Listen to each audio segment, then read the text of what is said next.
For the prosecution of Mrs. Wright, I do think this one, unfortunately, for her is a little bit easier to see.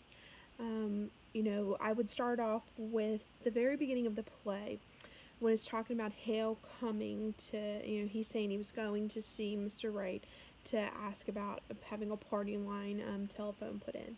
And when he sees Mrs. Wright sitting in her rocker, folding her apron, and asks where he's at, and if he can see him, and she says no, um, and she's very, very quiet and doesn't want to answer his questions, very pensive or whatever. And then he says, again, then why can't I see him? It says, I asked her out of patience, 'cause he's dead, she says she. Dead, says I. She just nodded her head and not getting it a bit excited, but rocking back and forth. Why, where is he? Says I, not knowing what to say, and she just pointed upstairs.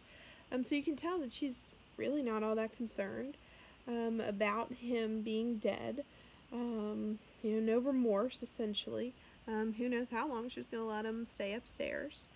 Um, and so Hale, goes up to find that he's got a rope around his neck and has been strangled to death. It was interesting when I first read this. I thought it was gonna, I actually had never read the short story version of this before. I thought it was gonna go into a hanging, but he was actually strangled. But then we see that later on, Mrs. Peters, so the sheriff's wife, she finds a bird that presumably is Mrs. Wright's, and its neck has been wrung. So you can kind of paint this picture that maybe Mrs. Wright, has some rage. Potentially she got upset with her bird, wrung its neck, then got upset with her husband.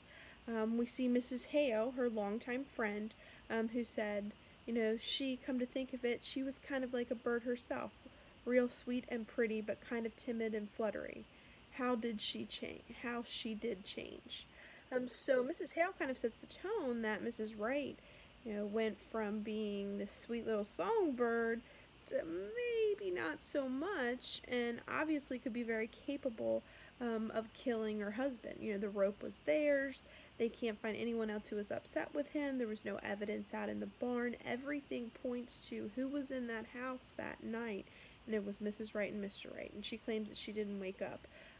I would say if someone climbed in the bed next to me and strangled my husband, I would wake up. Mr. Hale would be my witness to explain and to give explicit detail about just how Mrs. Wright acted when he got there and was questioning about where Mr. Wright was, and how she willingly told him that he was upstairs dead. I also would call Mrs. Hale to the stand as well to kind of testify, similar to what I said in my defense, but this time how much Mrs. Wright had changed over the years since being married to Mrs. Wright. That whole idea of going from, this very nice girl that sang in the choir to someone that potentially is very capable of murder. She murdered her bird, then murdered her husband, all in the same night. Like I said, the evidence is kind of overwhelming for this. No one else in the house.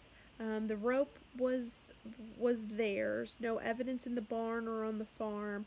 She, never wakes up when somebody gets in the bed next to her to strangle her husband.